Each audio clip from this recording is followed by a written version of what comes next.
friends, this is Pratibha Sharma and today I welcome you all again my YouTube channel Your Knowledge Vault, and today we will discuss about the third part of immunology, that is cells of innate immunity. And in this part, as we have already studied the innate immunity and the adaptive immunity, we have discussed the overview of innate and adaptive immunity. तो आज हम जो sales involve होती है innate immunity उसके बारे में पढ़ेंगे कि कौन कौन सी सेल्स हैं और किस तरह से वो फंक्शन करती है innate immunity में। तो चलिए शुरू करते हैं वीडियो बिना कोई देर किए। Let's start the involve in innate and adaptive immunity. Immune system की जो सेल्स हैं वो एक सेल जिसे हम हिमेटोपोइटिक स्टेम सेल के नाम से जानते हैं वहीं से ओरिजिनेट होती है। यहाँ आप ग्रे कलर में देख सकते हैं हिमेटोपोइटिक स्टेम सेल प्रेजेंट है। Hematopoietic stem cell further differentiate होती है लिम्फॉइड प्रोजेनाइटर और माइलॉइड प्रोजेनाइटर में। तो इस तरह से हम यहाँ पर दो लीनिएजेस देख सकते हैं, लिम्फॉइड लीनिएज और माइलॉइड लीनिएज। लिम्फॉइड लीनिएज की अगर हम बात करते हैं तो लिम्फॉइड प्रोजेनाइटर से B cell progenitor, natural killer cell और टी सेल प्रोजेनाइटर डेवलप होती हैं। बी सेल प्रोजेनाइटर को जब एंटीजेनिक स्टिमुलेशन मिलता है या कुछ ऐसा स्टिमुलेशन मिलता है कि इसको अब जाकर के वहाँ पे वर्क करना है, तो उस कंडीशन में ये डिवाइड होकर के या डेवलप होकर के प्लाज्मा सेल्स और मेमोरी सेल्स के अंदर ये डिफ्रेंशिएट हो जाती है और फिर अपना वर्क करती है। यानी जब ये किसी एंटीजन से एनकाउंटर करती है तो ये प्लाज्मा सेल्स में कन्वर्ट हो जाती है और प्लाज्मा सेल्स जो हैं ये एंटीबॉडी सीक्रेट करती हैं, जबकि मेमोरी बी सेल्स जो हैं वो उस एंटीजन के सरफेस एंटीजन्स को पहचानती है और फर्दर उसी वाले जो रिसेप्टर्स होते हैं वो ये कैरी करती है अपने साथ, और फर्दर जब भी ज़रूरत होती है बॉडी को सेकेंड टाइम जब एक वो सेम एंटीजन का इसको स्टिमुलस मिलता है तो ये प्लाज्मा सेल में कन्वर्ट हो जाती है और एंटीबॉडी सीक्रेट करना शुरू कर देती है। नेचुरल किलर सेल, इसके बारे में हम अभी पढ़ेंगे क्योंकि हमें इन्नेट इम्यूनिटी की सेल्स में देखते हैं हम नेचुरल किलर सेल वहाँ पे एक इम्पॉर्टेंट रोल प्ले करती है। ये पर्टिकुलरली वायरल इन्फेक्शंस में इनका रोल होता है। और टी सेल प्रोजेनाइटर जो है ये अगेन जिस तरह से बी सेल डिवाइड होती है उस तरह से मेमोरी सेल टी सेल के अंदर डिवाइड होती है। उसके अलावा साइटोटॉक्सिक टी सेल्स और हेल्पर टी सेल्स में ये डिवाइड हो जाती है।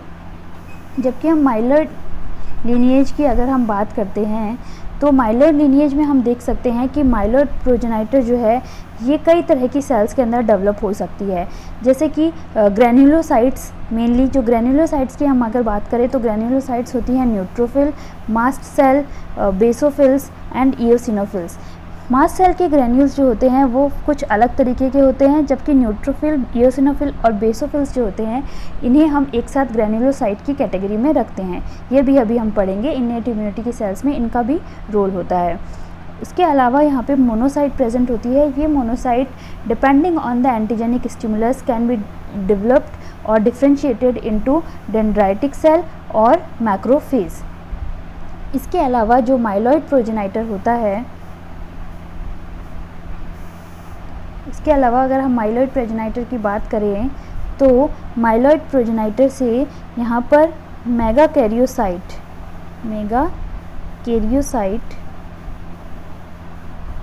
भी डिफ्रेंशिएट होती है और ये मेगा कैरियोसाइट फर्दर इरिथ्रोसाइट और थ्रोम्बोसाइट, इरिथ्रोसाइट यानी आरबीसी और थ्रोम्बोसाइट यानी प्लेटलेट्स, इसमें ये डेवलप होती है। तो अगर आपसे ये पूछा जाए कि आरबीसीज का जो प्रोजेनाइटर है वो कौन सा है, कौन सी लीनिएज की सेल है आरबीसी, तो ये माइलॉइड लीनिएज की सेल है क्योंकि ये माइलॉइड प्रोजेनाइटर से डिफ्रेंशिएट होती है। ठीक है, लेट्स मूव ऑन। तो हिमेटोपोइसिस क्या होता है? हिमेटोपोइसिस का मतलब वही formation of blood cells formation of blood cells. Blood cells का मतलब आरबीसी नहीं है, ब्लड सेल्स का मतलब वो सभी सेल्स जो ब्लड के अंदर प्रेजेंट है, जिसके अंदर हमारी प्लेटलेट्स भी आती हैं, B cells, T cells, natural killer cells, ये सभी तरह की जो सेल्स होती हैं ये ब्लड सेल्स होती है, क्योंकि ये सभी सेल्स ब्लड में प्रेजेंट होती है। ये बात और है कि ये टिश्यूज़ में भी प्रेजेंट होती हैं, लेकिन ये ब्लड में भी प्रेजेंट होती हैं। तो इनका जो फॉर्मेशन होता है, क्योंकि ब्लड से ही हो रहा है, बोन मैरो में जब हिमेटोपोइटिक स्टेम सेल डेवलप होती है तो फर्स्टली ये सेल्स ब्लड में ही जाती हैं, उसके बाद ये टिश्यूज़ में जाती हैं। तो ये ब्लड सेल्स हैं, सभी सेल्स ब्लड सेल्स हैं। तो हिमेटोपोइसिस स्टार्ट होता है बोन मैरो में, हिमेटोपोइसिस स्टार्ट होता है बोन मैरो में हिमेटोपोइटिक स्टेम सेल्स के ऊपर। वहाँ पे हिमेटोपोइटिक स्टेम सेल के ऊपर प्रेजेंट होते हैं कुछ मार्कर, जैसे कि CD34+, इसका 1+। इन मार्कर्स के बेसिस के ऊपर इनका फर्दर डेवलपमेंट होता है। तो बोन मैरो स्ट्रेमल सेल्स, वहाँ की जो सेल्स हैं बोन मैरो में, देखिए दो तरह की सेल्स होती है, एक तो स्टेम सेल जिसे हम हिमेटोपोइटिक स्टेम सेल कहते हैं, और दूसरी होती है stromal cells. Stromal cells, stromal cells क्या करती हैं, वो माइक्रो एनवायरनमेंट प्रोवाइड करती हैं for the development and differentiation of different cells. Different cells के लिए वो डिफरेंट सेल्स का डिफरेंशिएशन हो, तो किस तरह से उनका डिफरेंशिएशन होगा, इसके लिए वो अलग अलग तरह का माइक्रो एनवायरनमेंट प्रोवाइड करती है। जैसे कि कॉलोनी स्टिमुलेटिंग फैक्टर्स, जैसे कि GMCSF यानी granulocyte monocyte colony stimulating factor, GCSF granulocyte colony stimulating factor, MCSF monocyte colony stimulating factor, and multi CSF या IL-3 या इंटरल्यूकिन 3 भी इसे हम कहते हैं। तो इस तरह से अलग अलग सेल के डिफरेंशिएशन के लिए ये अलग अलग तरह के स्टिमुलेटिंग फैक्टर्स को स्टिमुलेट करती हैं स्ट्रोमल सेल्स, और इसी के अकॉर्डिंग फिर हमारी हिमेटोपोइटिक स्टेम सेल जो है फर्दर डिवाइड होती है लिम्फोइड प्रोजेनाइटर और माइलॉइड प्रोजेनाइटर में। और इसके बाद में भी स्ट्रोमल सेल की माइक्रो एनवायरनमेंट की वजह से ही ये फर्दर डिफ्रेंशिएट होती जाती है। तो besides them erythropoietin from kidney, kidney से इरिथ्रोपोइटिन भी हमें मिलता है, इन सेल्स को मिलता है, और ये सेल्स जो हैं वो डिवाइड होती है, यानी कि माइक्रो एनवायरनमेंट जब क्रिएट होता है तो बहुत सारी चीज़ें वहाँ पे प्रेजेंट होती हैं, उनमें से एक इरिथ्रोपोइटिन भी होता है। इसके अलावा various cytokines from developing cells and stromal cells also affect the process. Stromal cells के बारे में हमने पढ़ ही लिया है। इसके बाद में जो डेवलप हो रही है सेल्स वो भी साइटोकाइंस रिलीज़ करती हैं। ये साइटोकाइंस पैराक्राइन और ऑटोक्राइन मोड में एक्ट करके और फिर जो सेल्स डेवलप हो रही हैं उनके डेवलपिंग को अफेक्ट करता है कि किस तरह की सेल में ये डिफ्रेंशिएट होंगी, उसको ये अफेक्ट करते हैं ये साइटोकाइंस। जैसे कि कुछ साइटोकाइंस होते हैं जो रिलीज़ होते हैं, जिस सेल से वो रिलीज़ होते हैं उसी सेल पर आकर वो फिर से अटैक करते हैं और उसकी ग्रोथ में और उसकी फर्दर डिफ्रेंशिएशन, ताकि वो और भी ज़्यादा डिवाइड हो, और भी ज़्यादा मल्टीप्लाई होकर के और भी ज़्यादा एक ही तरह की सेल्स बनाएं, इस तरह से वर्क करती है। lymphoid cells are 15 to 20% of total leukocytes and 99% of total lymph cells। तो lymphoid cells जैसे हमने पढ़ा कि सेल्स कितनी तरह की होती है, हेमेटोपोइटिक सेल से जब सेल्स बनती है तो दो तरह की होती है, माइलॉइड और लिम्फोइड। तो लिम्फोइड सेल्स जो है, जो कि बी सेल, टी सेल और NK सेल्स बनाती है, वो 15 to 20% होती है टोटल ल्यूकोसाइट। टोटल ल्यूकोसाइट यानी टोटल WBC की, टोटल WBC यानी RBC को छोड़ करके जो बाकी WBC हैं, उस WBC कौन कौन सी सेल्स होती है ब्लड में, RBC, WBC एंड प्लेटिलेट्स। तो प्लेटिलेट्स और RBC को छोड़कर जितनी भी WBC हैं उन सब के अंदर 15 to 20% हमारा लिम्फोइड सेल्स होती हैं। इसके अंदर हमारी बी सेल होती है, टी सेल होती है और NK सेल होती है, ठीक है। और 99% ऑफ टोटल लिम्फ सेल का लिम्फोइड सेल्स जो हैं वो 99% कॉन्स्टिट्यूट करती है। लिम्फ सेल कौन सी होती है, अगर ब्लड में से प्लेटिलेट्स यानी कि clotting factors plus platelets plus RBCs को निकाल दिया जाता है तो लिम्फ बचता है, और लिम्फ के अंदर लिम्फोइड सेल्स 99% प्रेजेंट होती है, ठीक है। चलिए आगे बढ़ते हैं। सेल्स ऑफ इन्नेट इम्यूनिटी, अब हम हमारे एक्चुअल टॉपिक पर आए हैं। सेल्स ऑफ इन्नेट इम्यूनिटी, कौन कौन सी सेल्स जो हैं वो इन्नेट इम्यूनिटी में वर्क करती है। देखिए यहाँ एक बात आपको समझनी बहुत ज़रूरी है कि इन्नेट इम्यूनिटी और अडेप्टिव इम्यूनिटी, इस तरह से इनके बीच में कोई स्पेसिफिक बाउंड्री लाइन नहीं होती है कि ये सेल्स जो है वो इन्नेट इम्यूनिटी की होती है और ये सेल्स एक्वायर्ड इम्यूनिटी या अडेप्टिव इम्यूनिटी की होती है, ऐसा कुछ नहीं होता है। क्योंकि दोनों जो इम्यूनिटी होती है वो साथ मिलकर ही काम करती है, इसलिए हम सेल्स को इस तरह से डिफ्रेंशिएट नहीं कर सकते। लेकिन जब हम पढ़ते हैं तो हमारी ईज़ के लिए हम इन्हें थोड़ा डिवाइड कर लेते हैं कि इन्नेट इम्यूनिटी में कौन सी सेल्स जो हैं वो किस किस तरह के वर्क करती है। जैसे कि इन्नेट इम्यूनिटी, जब हम फर्स्ट रेस्पॉन्स जो होता है, जब एक्वायर्ड इम्यूनिटी तब तक स्टार्ट नहीं हुई होती है, तब इन्नेट इम्यूनिटी में जो जो सेल्स आकर के काम करती है तो उन्हें हमने इन्नेट इम्यूनिटी की कैटेगरी में रख लिया। बाकी एक्वायर्ड इम्यूनिटी में भी हमें ये सेल्स देखने को मिलेंगी क्योंकि ये वहाँ भी काम करती है।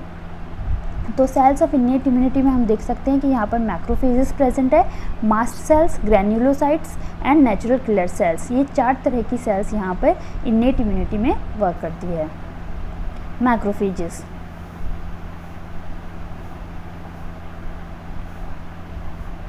मैक्रोफेजेस की बात करें तो मैक्रोफेजेस भी यहाँ पर 2 तरह की होती हैं, resident macrophages and recruited macrophages.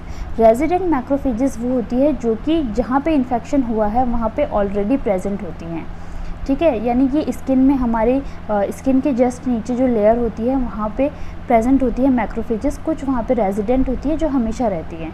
They help to trigger inflammation, ये हेल्प करती है इन्फ्लेमेशन में।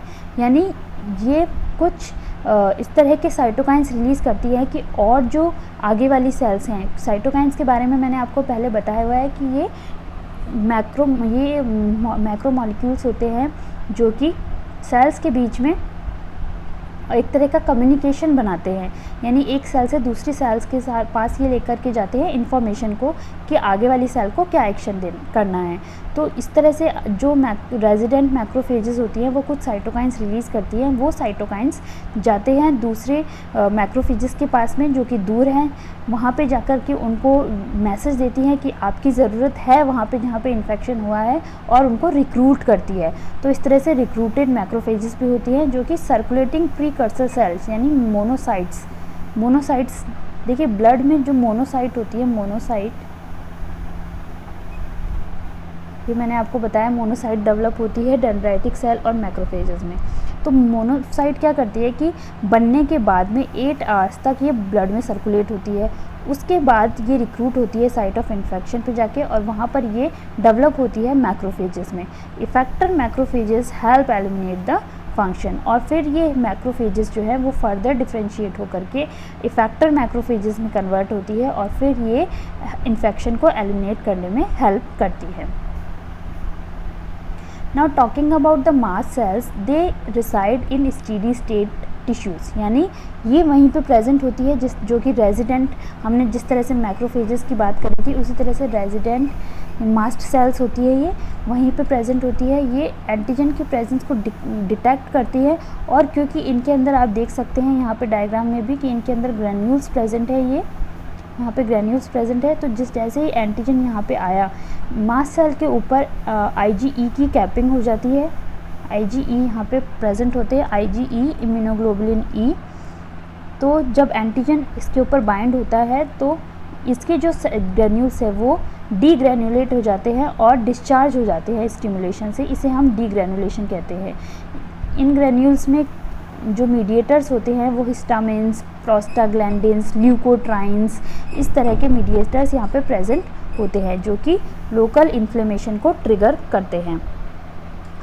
ये मास्ट सेल और जो हमने बात करी अभी मैक्रोफेजेस, इनके बारे में हम फर्दर डिटेल में और डिस्कस करेंगे, लेकिन इन्नेट इम्यूनिटी में इनका फंक्शन यही होता है कि ये लोकल इन्फ्लेमेशन ट्रिगर करती है। अब ग्रैन्युलोसाइट की बात करते हैं तो मेजर जो पॉपुलेशन होती है ब्लड ल्यूकोसाइट की वो ग्रैन्युलोसाइट से ही बनी होती है, ठीक है। तो इनके अंदर क्या होता है, साइटोप्लाज्मिक ग्रैन्यूल्स प्रेजेंट होते हैं जैसे कि मास्ट सेल में प्रेजेंट होते हैं, और ये जो ग्रैन्यूल्स होते हैं ये विजिबल होते हैं अंडर लाइट माइक्रोस्कोप, इनको आप देख सकते हैं। इनका जो न्यूक्लियाई होता है, इनके अंदर 2 और मोर लोब्स होते हैं जैसे कि आप यहाँ पर देख सकते हैं, यहाँ न्यूट्रोफिल के अंदर, यहाँ बेसोफिल के अंदर, इयोसिनोफिल के अंदर, यहाँ बेसोफिल के अंदर 2 या 2 से ज़्यादा लोब्स यहाँ पे प्रेजेंट होते हैं, इसलिए इन्हें पॉलीमॉर्फोन्यूक्लियर या PMN ल्यूकोसाइट भी कहा जाता है। Granulocyte circulate in the blood and then recruited selectively into inflammatory sites in response to type of infection। कि इन्फेक्शन किस तरह का है, एंटीजन किस तरह का है, उसके बेसिस पर ये जाकर के इन्फ्लेमेटरी साइट्स के ऊपर रिक्रूट होती है, वहाँ पे जाकर के ये वर्क करती है। यानी हम इन्हें सिंपलर वर्ड्स में अगर समझे तो जब हमें ये पता चल जाता है कि दुश्मन कौन सा है, उसके बाद आर्मी में उन जवानों को बुलाया जाता है जो उस पर्टिकुलर दुश्मन से लड़ने के लिए बिल्कुल तैयार है या उनसे लड़ने के लिए बिल्कुल बेस्ट फिट है। तो उसी तरीके से यहाँ पे ये होता है कि जब दुश्मन यानी कि जब एंटीजन आ जाता है तो उसके बाद में ये सेल्स जाकर के पता करती है, ग्रेन्युलोसाइट सेल्स जो है वो जाकर के वहाँ पे वर्क करती है, क्योंकि ब्लड में सर्कुलेट होती रहती है और फिर ये वहाँ पे रिक्रूट होती है सेलेक्टिवली कि कौन सा एंटीजन है तो कौन सा टाइप की सेल इनको चाहिए इस एंटीजन से लड़ने के लिए। ठीक है, तो न्यूट्रोफिल्स और इओसिनोफिल्स और बेसोफिल्स यहाँ पे प्रेजेंट होती है। न्यूट्रोफिल्स की बात करें तो इन्हें बोथ एसिडिक और न्यूट्रल डाई से जो कहते हैं कि स्टेन किया जा सकता है, इसलिए ही इन्हें न्यूट्रोफिल्स नाम दिया गया है। They are first to arrive at the site of inflammation. Inflammation के साइट पे सबसे पहले पहुंचने वाली सेल्स में से है न्यूट्रोफिल। इओसिनोफिल जो है वो इओसिन यानी कि एसिडिक डाई से स्टेन होती है and this is an important defence against parasite. Parasite के अगेंस्ट इओसिनोफिल बहुत ही इंपॉर्टेंट फंक्शन प्ले करती है। बेसोफिल्स जो है मिथिलिन ब्लू या बेसिक डाइज से स्टेन होती है and these are related to allergy, यानी एलर्जी में इनका मेन रोल होता है। Now natural killer cells. Natural killer cells जो है वो टिश्यूज़ में प्रेजेंट होती है, यानी रेजिडेंट सेल की तरह ये रहती हैं, जैसे कि हमारी मास्ट सेल्स और मैक्रोफेजेस रहती है, जबकि ग्रैन्युलोसाइट्स जो है वो ब्लड में सर्कुलेट होती है। दे आर रिक्रूटेड, यानी natural killer cells are recruited at the site of inflammation. ये रिक्रूट भी होती है, यानी ये प्रेजेंट भी होती है, रेजिडेंट सेल्स भी होती है और रिक्रूटेड भी होती है। दोनों तरह की सेल्स यहाँ पे हमारे पास प्रेजेंट होती है, यानी हम इनको भी कह सकते हैं कि both resident and recruited.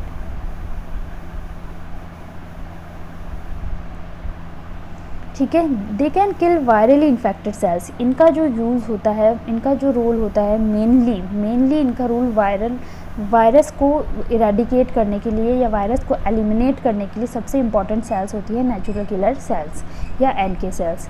They can use their cytotoxic activity to kill the virally infected cells. Non phagocytic होती है, यानी फैगोसाइटोसिस का प्रोसेस इसमें नहीं होता है। फैगोसाइटोसिस का प्रोसेस जो होता है वो हम न्यूट्रोफिल्स में देख सकते हैं, मैक्रोफेजेस में देख सकते हैं, डेंड्राइटिक सेल्स में देख सकते हैं, लेकिन यहाँ पर यानी नेचुरल किलर सेल्स में फंक्शन करने का तरीका कुछ और होता है, फैगोसाइटोसिस नहीं होता है। दे ऑल्सो कंटेन ग्रैन्यूल्स और pre formed biologically potent molecules. इनके अंदर भी हम यहाँ पे देख सकते हैं कि ग्रैन्यूल्स प्रेजेंट है। ये बायोलॉजिकली पोटेंट मॉलिक्यूल्स हैं, यानी ये जो ग्रैन्यूल्स होते हैं ये भी हार्श होते हैं जो एंटीजन आने वाला है उसके ऊपर, और इन्हीं जो ग्रैन्यूल्स है, क्योंकि फर्दर इसको हम डिटेल में डिस्कस करेंगे इसलिए मैं आपको शॉर्ट में बता रही हूँ कि इन्हीं ग्रैन्यूल्स की वजह से डिस्ट्रक्शन होता है उस वायरस का। सो इस तरह से हमने देखा कि जो इनेट इम्यूनिटी की सेल्स हैं उन्हें हम नॉर्मली हम उन्हें 4 कैटेगरीज़ में डिवाइड कर सकते हैं, जैसे कि macrophages, mast cells, granulocytes and lastly the natural killer cells. इसके अलावा जो एक्वायर्ड इम्यूनिटी की सेल्स हैं वो भी इनेट इम्यूनिटी में वर्क करती है और इनेट इम्यूनिटी की सेल्स भी एक्वायर्ड इम्यूनिटी में वर्क करती हैं। ये मैं आपको पहले बता चुकी हूँ कि इनके बीच में कोई परफेक्ट बाउंड्री लाइन नहीं होती है। दोनों ही तरह की जो इम्यूनिटीज़ हैं वो, क्योंकि एक्वायर्ड इम्यूनिटी में जब हम बात करेंगे तो हम लिम्फोसाइट की मेनली बात करेंगे, लेकिन जो ये इनेट इम्यूनिटी वाली सेल्स हैं ये अडेप्टिव इम्यूनिटी में भी वर्क करती है। तो इस तरह से दोनों का बैलेंस जो है वो किसी भी इन्फेक्शन को रिमूव करने के लिए या एलिमिनेट करने के लिए हमारी बॉडी में वर्क करता है। If you like the video, do share it among your friends and follow my channel, and if you don't like, comment below so that I can improve. Keep watching. Thank you. Bye bye.